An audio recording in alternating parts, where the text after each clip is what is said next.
This episode of Market Call is made possible by Robinhood. Try out Robinhood Legend, the all-new free desktop trading platform designed for sophisticated traders like you. While there is no cost to use the Legend platform, there are other fees associated with your brokerage account. See the Robinhood financial fee schedule for more information.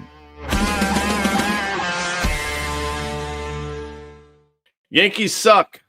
And that's today's Market Call. We'll see you tomorrow, Wednesday, I'm kidding. 11 a.m. on the East Coast. It's Swizzle. It's Dan. It is Market Call.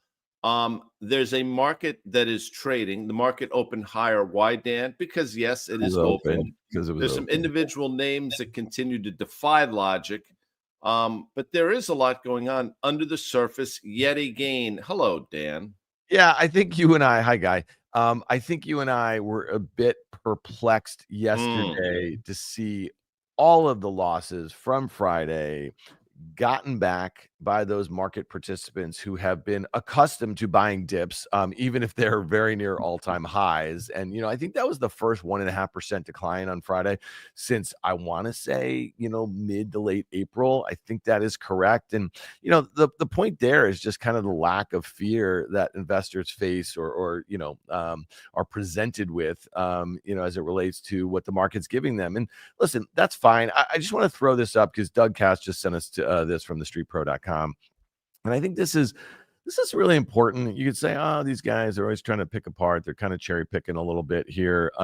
But Doug had this little, and I think he said that his short position, he is very nimble. He moves around a lot, but excesses are never permanent.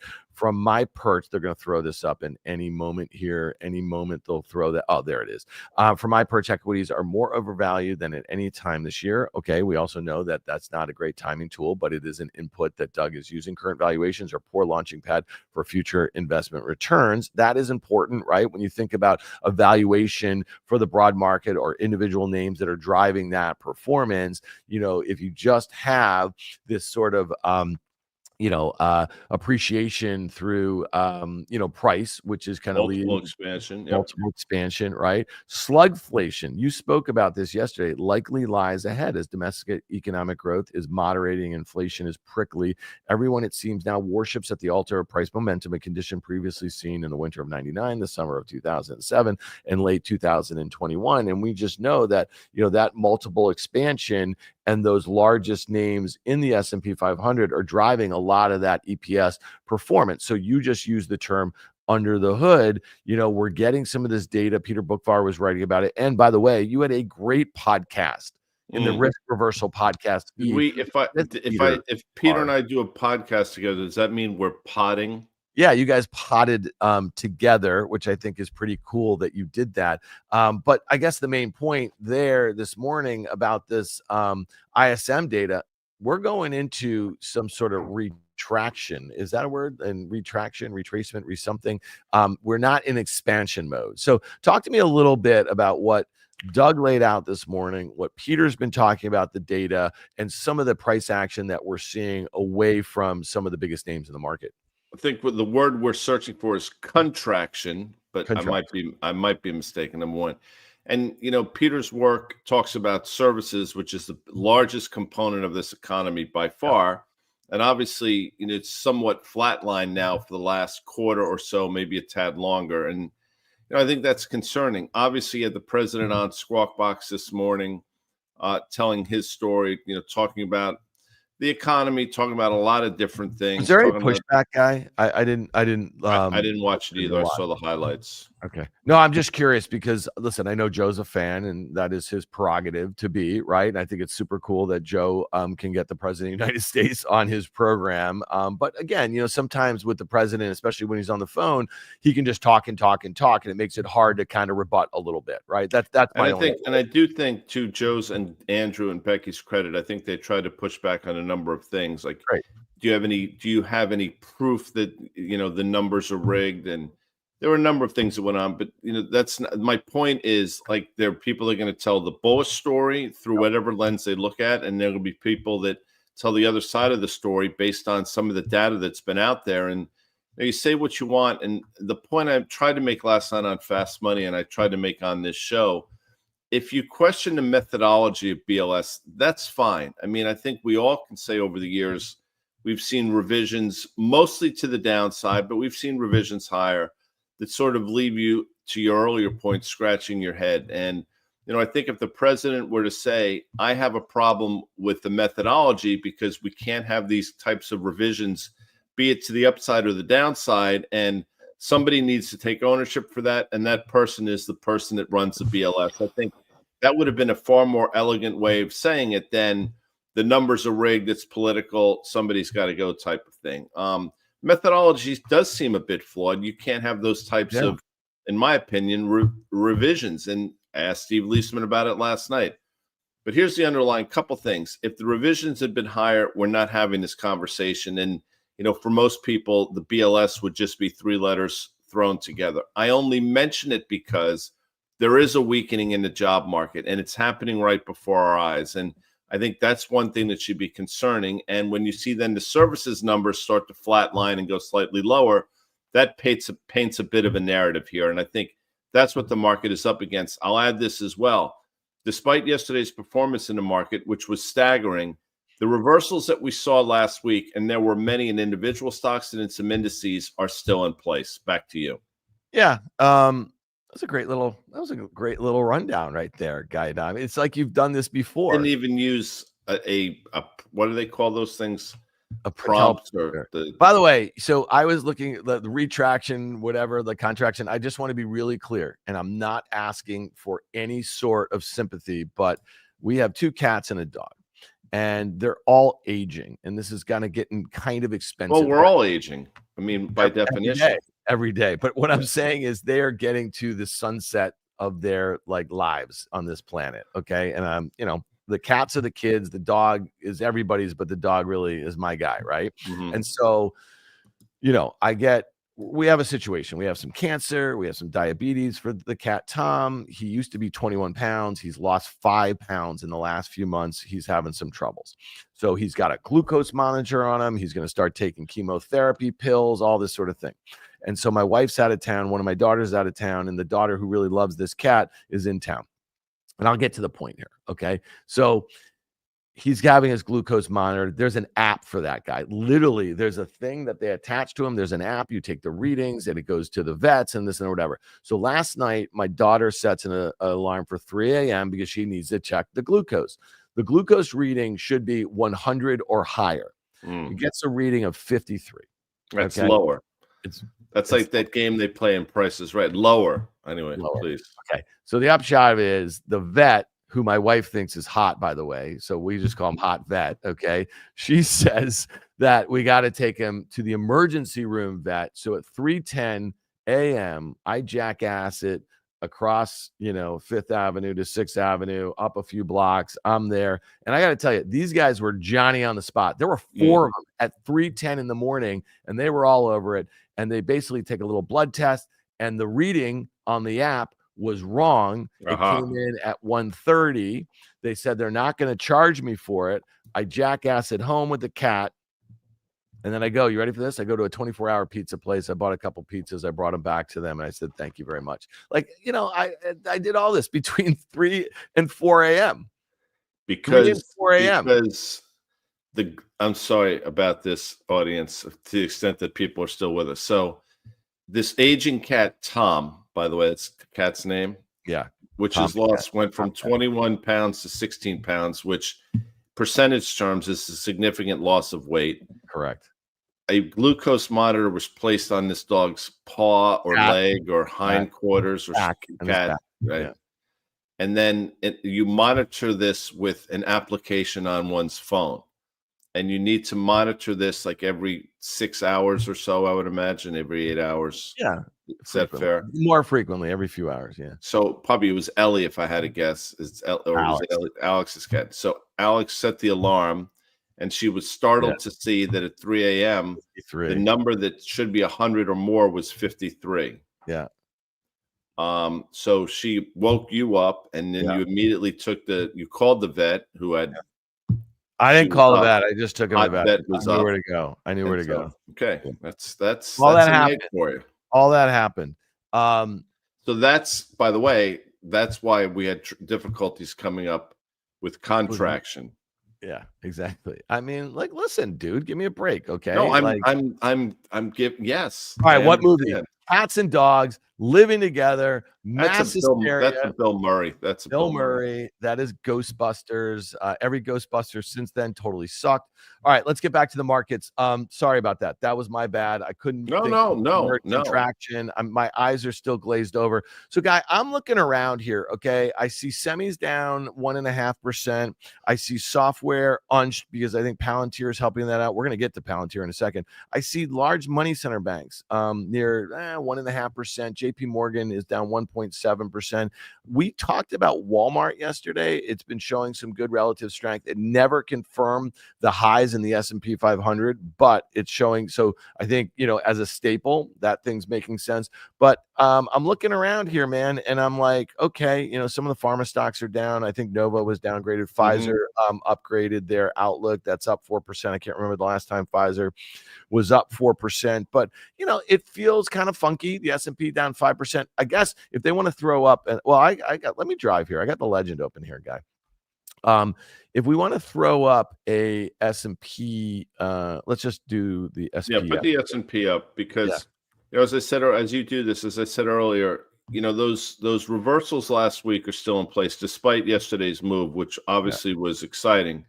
And then the other thing that sticks out to me, and we'll look at the chart, is the fact that, an 18 VIX up, somewhat significantly today on what is still somewhat benign day. I think it's worth keeping an eye on. Like, I don't think we're out of the volatility woods yet. Anyway, please. Yeah, and so here's just a short-term chart. I love this. I can just use my cursor guy. I know that you're a big cursor guy. Yeah, sure. Carter said we likely fill in that gap, right, from Thursday into Friday. We had that huge engulfing pattern, as you pointed out, right? And so you had that move, you fill in the gap. We actually got a little higher on the opening and then that reversal. So what would you call this, guy, if we were above yesterday's close, and let's say we get down to, you see this level 62.70, and then we literally close below that? What's the technical term for that? Well, that again is an engulfing pattern. So you saw one last week. I mean, if you put your right there, so that day you can see it. It was not a textbook one, but you can see what I'm looking at. Yeah, but it's also what they call an outside day. That's correct. An outside day, engulfing pattern, and the potential for another one today, without question. And today is Tuesday. Obviously, you can start to see some really odd things on a weekly, monthly. So just keep all this in mind, because there's a reason why Doug has his largest short position. He outlined the reasons why, and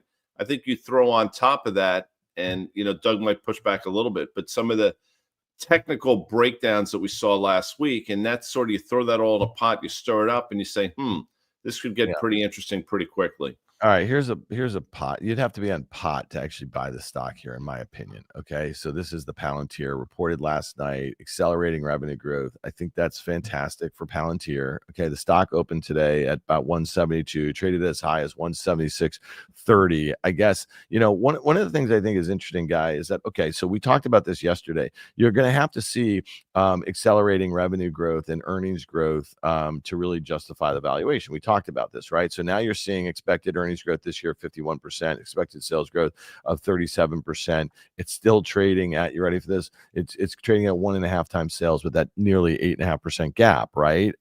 So estimates have not come enough. This was the first quarter that they did over $1 billion in revenue. They're still only expected to do $4 billion. I think those estimates will kind of go up a little bit, but I guess my point is like, who is the incremental buyer here, guy? Like literally, who? Unless you're short, and I just want to look at the short interest really quickly.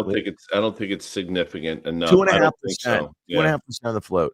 So what do you want to do with this thing? And we talk about it, and we can look at the options chain for a second here. It's like buying premium even after an event. We know that implied volatility, the price of options gets pumped up into an earnings event, especially for a stock like this. I think the implied movement was about 12% or so. So just coming in and you say, oh, it's going to fill in that gap back to 160. I just want to show you what the weeklies look like. So I'm going to go to August 8th. That's this Friday expiration. I'm going to go down here and go to at the money, right? So here's the stock at 173.5. I look at the 172, like look at that 370. That's a 2% break even, and we're still up about 0.5%. That doesn't look bad, but we only have 3.5 trading days left. So you better get this thing going in the right direction.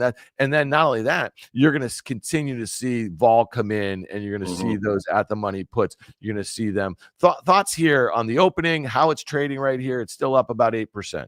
All right, couple things. So this is a stock that trades about 65 million shares a day. I don't have it in front of me, but my instincts suggest we're probably there now. You have it in front of you, number one. So we're probably on course to trade 2.5, 3 times normal volume. You have this little island that's been created by this gap open higher.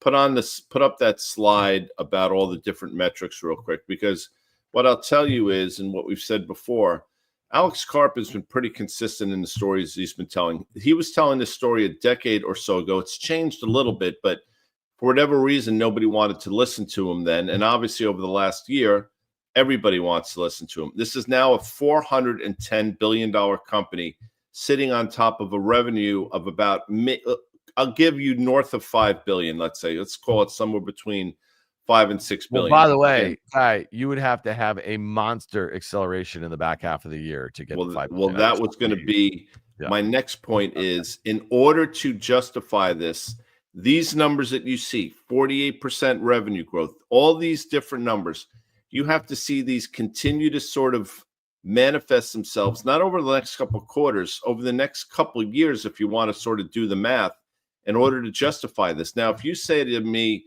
this is just getting started, this is the next whatever company, and you're okay with that, as you say, have a ball. I'm not convinced that's the case. It's very hard to sort of have this continued revenue growth and continued, basically, EPS growth for a prolonged period of time. And that's what we're seeing right now. Now, they've changed their business mix. They're getting away from just exclusively government contracts.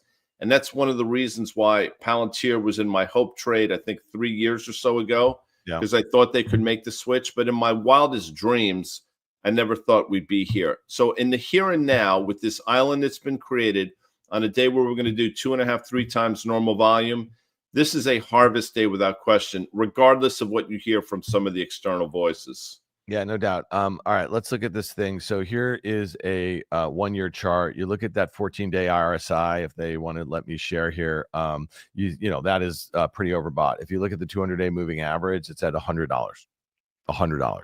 The stock is trading at 172.35. Okay. So there's a couple ways to think about this. We just talked about a long premium short dated trade. I don't love it. Okay. Because I think you're really at the whims of, a whole host of things that, are not that controllable. But the idea, let me just go to the options chain now. Let me go to, this is August 8th. So this is Friday. Okay. So the stock is trading at 172.35. Let's say I want to take advantage of this implied volatility that's going to likely come in over the next couple trading days, right? I think the stock has put its highs in. That's my view here. So here's the stock at 172. Maybe I want to sell the 175, 180 call spread. So let's just kind of pull that up here. And then if I were to do that, it would give me a $176 credit. Okay. That's no 155. So it's $1.55 that I'm taking in. Let's call it $1.50. So my break even would be the strike that I'm short, 175, plus the premium I'm taking in for selling the $5 wide. And so my break even would be 176.5. That's basically the high for today. Okay. But I would risk $3.50 between 176.5 and 180, but my losses are capped there. What am I doing? I'm taking advantage of the elevated implied volatility that's going to come in, and then I'm basically saying it's going to stop here at 176.5, but at least I've defined my risk. So do you like the idea of a short premium trade? Even if the stock were to go sideways right here, Guy, on Friday, I'd take in that 150. You win, and you're through. Listen, so you have today's Tuesday, so you have 3.5-ish days left in this thing. You're through the event. All the excitement, either way, is going to sort of sort itself out. So I'm hard pressed. 2 weeks from now, 3 weeks from now, a month from now, we might be doing the show in Palantir's 190. That's more than, there's probably 35-40% chance of that happening, but that's not what your bet is. Your bet is reported earnings. You're through the catalyst, and you're going to take advantage of the event and the volatility for the next couple days. And use it to your advantage and trade that way. And then we'll see what happens next week. But next week is an entirely different set of circumstances. So it makes sense to me. Now, if you want to get cute, and this is probably for some, later date, the name of this company is Risk Reversal, something you started for a while, and you can get into the weeds with that. But, that's 200 level stuff. Yeah, I mean, so I executed at $145 as you were talking. It kind of came in. So we're short the 175, 180 call spread, expires this Friday. Let's call it $1.50. My break even is 176.50. I make the max gain, at 175 or lower. I have risks up to $3.50 between 176.5 and 180. And to your point, if you were going to do a risk reversal, let's say you wanted to do a zero cost risk reversal, and then you would basically buy put premium or a put spread equal to what I just took in, then you have $5 risk to the upside. So between 175 and 180 with a max loss of $5 at 180. And I just make one other point. So with the stock at 171 now, it just keeps going higher. The 170 put, okay, is $3.50. So if you were to buy the 170 put at $3.50, okay, your break even is down there at $166.50. Okay. So, the idea, and let's say you were playing for a gap fill down to 160, it's basically, risk one to possibly make two, but we have no idea where this thing goes lower. Right now, so let's real quick pull up a Palantir chart and show that little island that's been created. So if you sort of zoom in a little bit, you see exactly what I'm talking about. So today's gap open higher created an island at an all-time high. There's a situation that could exist where this thing just trades sideways for the remainder of the day, which is, we've seen that before. If for some reason we were to open gap lower tomorrow, and I'm not saying that's going to happen, but given the RSIs and, given the amount of volume that's going to trade today, there's a very good chance that happens. Then you've created the potential for what we call a gap island reversal. So I want to throw that out there today. Now, we haven't seen something like that, but if you go back in time and do that sort of in that April-ish period, longer term chart, you'll see when the RSIs were at similar levels, you saw what happened to the downside when we reached those RSI levels earlier this year. You see the move higher. By the way, that was an all-time high at the time, and then you see the subsequent gap fill and the move lower. So this is looking similar to what we saw in the spring of this year. No doubt. And I'm just going to kind of, so if you took in $1.50, let's look at that 170, like let's call it 172 half or something like that. So let's just say you bought that for $2, then you end up having a debit, right? And you'd use a bunch of that premium, the 150, to pay $2 or something like that. Let's say you wanted to do it for no cost. Let's say you do the 170, 165.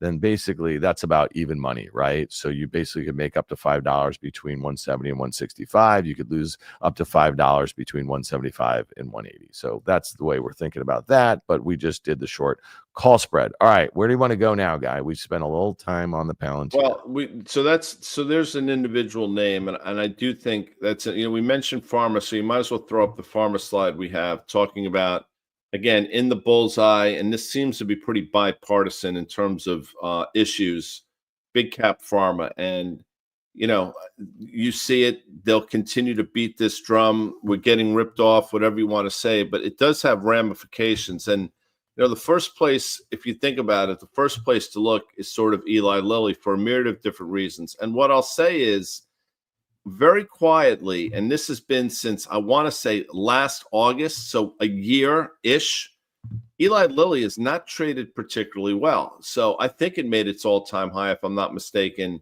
around this time last year, 970 or so, and it spent the majority of the last year sort of trading sideways to slightly lower. I only bring that up because Eli Lilly's obviously been the pillar of the big cap pharma story. And, as you get sort of down to these levels, and I think the ultimate support is in the form of like 720 or so, things could get really interesting really quickly on the downside. So the question you have to ask yourself is, what's going to be the next? We know, I think, the entire Eli Lilly story back and forth, and you really haven't seen it trade all that well for the last year. Something that nobody talks about, but it's clearly something worth watching.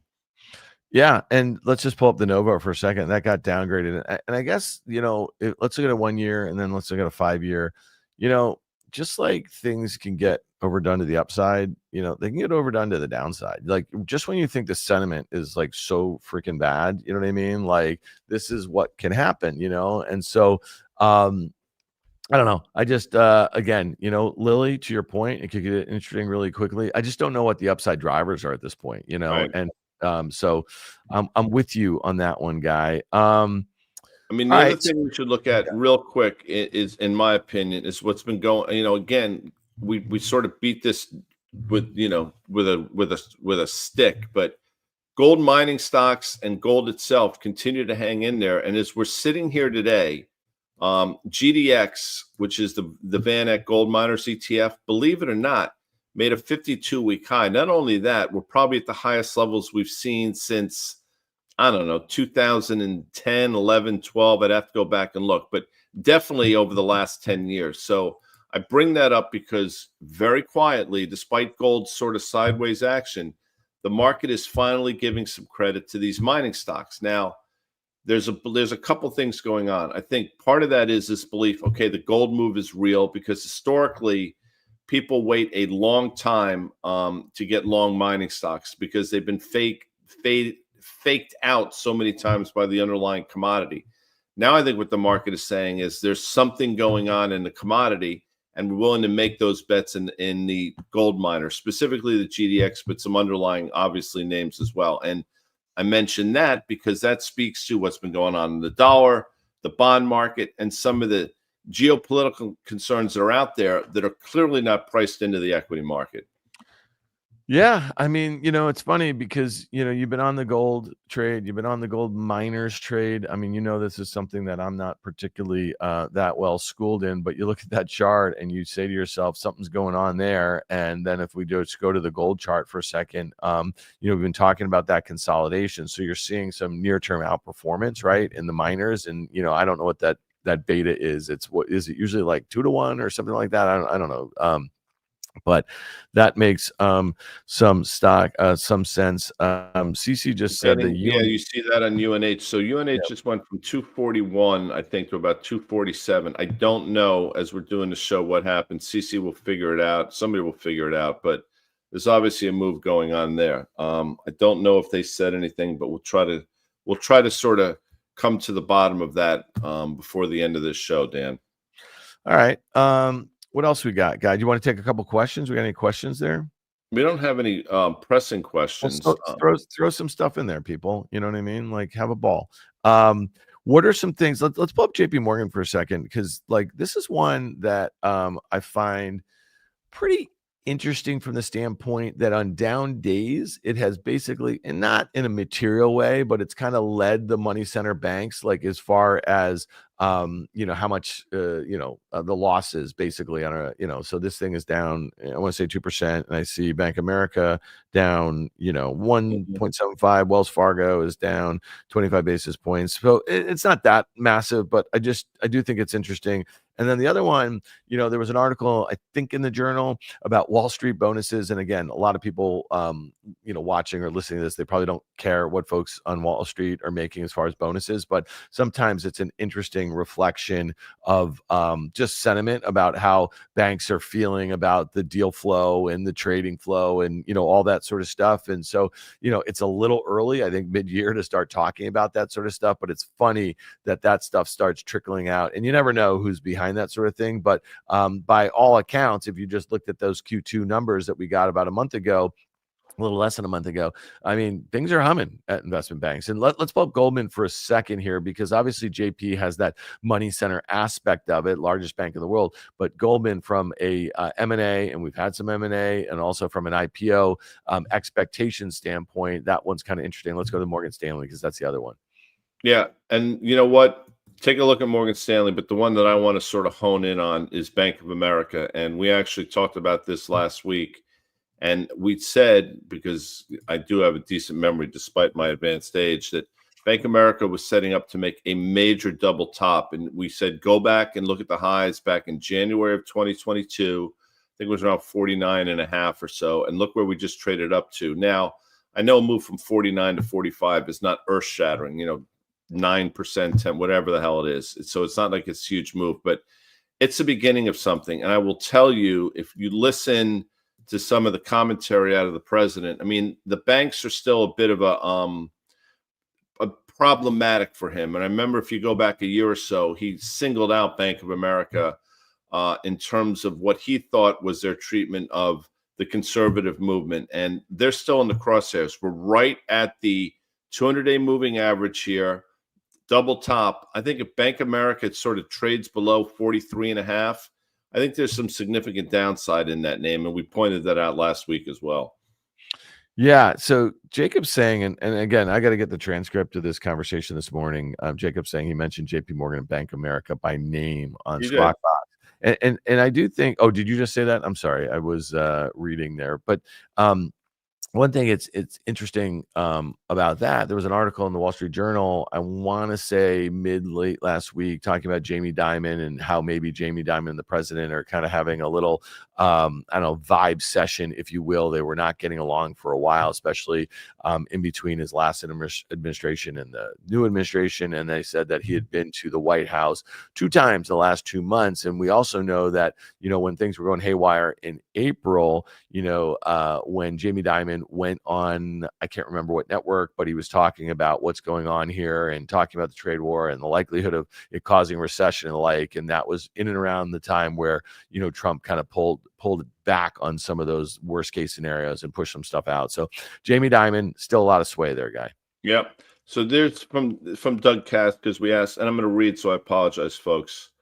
So Doug is talking about both revolve about equities versus interest rates. And he's saying for about 40% of the annual return of the S&P 500 are dividends, and the S&P dividend yield is the multi-decade low 1.25%. How can forward returns be average or better than average if the dividend yield is so low? And given that the 10-year Treasury yields 4.25 versus the S&P at 1.25, a multi-decade wide, the equity risk premium is back to levels that we saw 20 years ago. So, and Doug's been pointing this out, and I think that's probably one of the many reasons he has his largest short position for a while. I can't wrap my head around it either, Doug.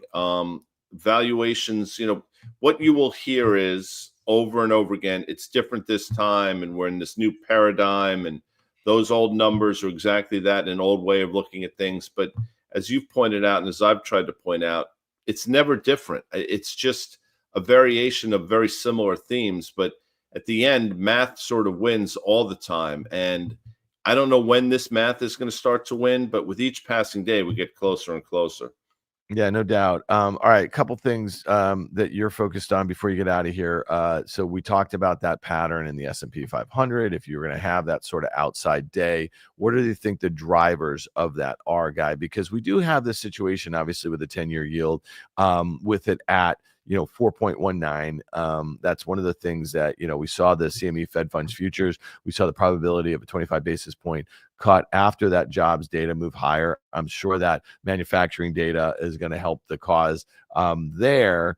But we also see crude oil back at 65. We're seeing some of those things that seem reflective of investors suggesting that there's going to be lower growth in the not so distant future, right? And you put that together with what Doug is just talking about, equity risk premium. If you have, listen, the dividend yield is the stocks go lower and you don't see a change in dividends, the yield's going to go higher, right? That sort of thing. But I think it's worth noting that some of these sort of risk parameters are getting to points that we have not seen in decades. Yeah, I agree with that. A number of different, and there's no denying that if you look at some of the data, forget about the Fed for a second, because they're sort of boxed in.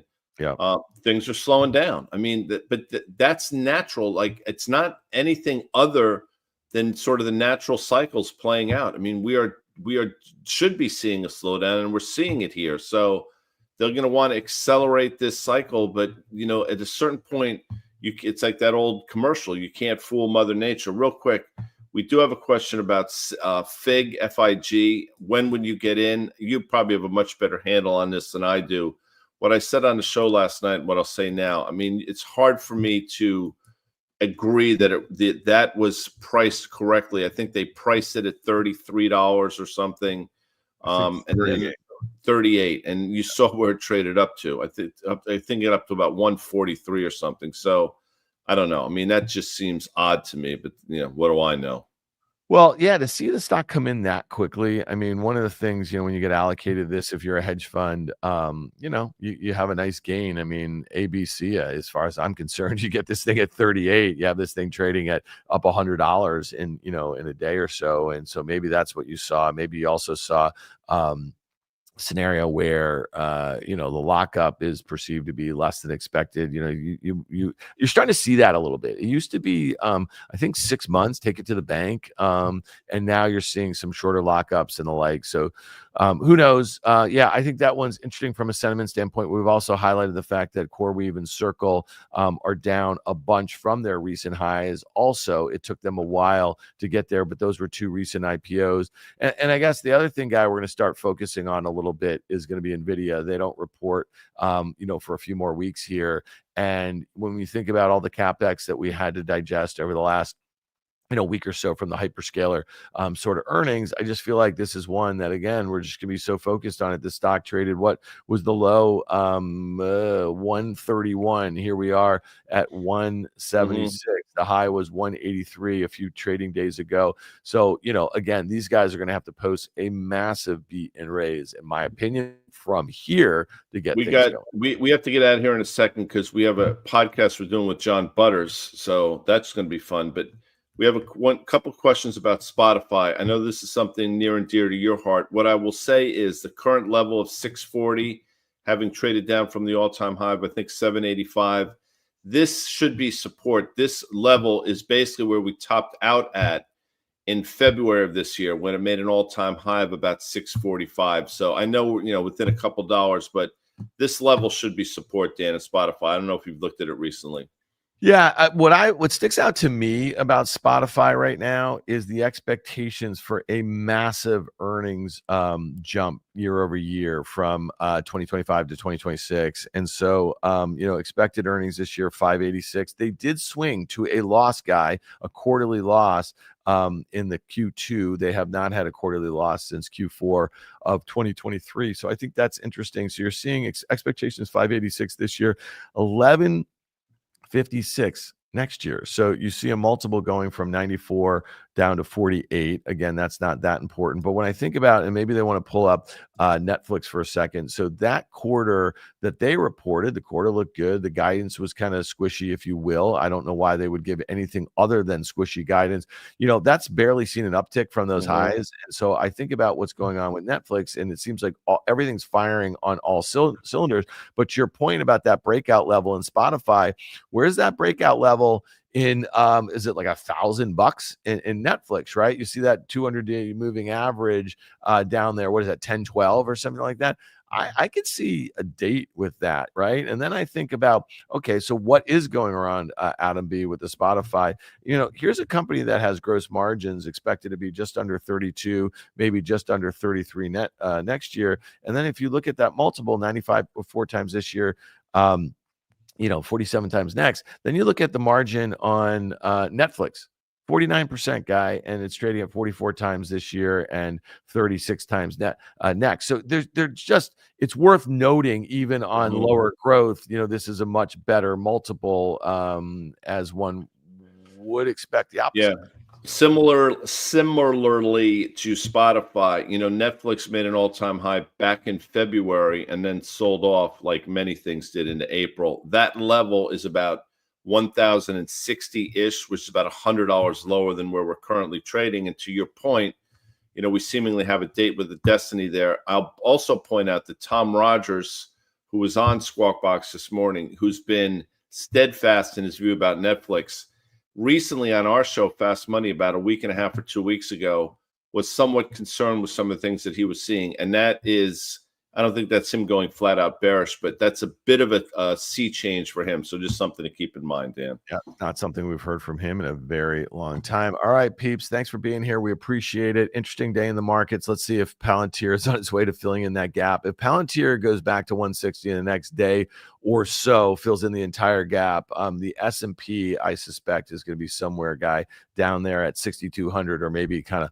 stressing or testing that sort of level. So again, and I'm not saying that Palantir is the market, but to your point, this is a $400 billion market cap company trading at 100 times sales. Yep. kind of the dumbest effing stock I've ever seen, but who knows? All right, man. Thanks so much. Thanks, everyone.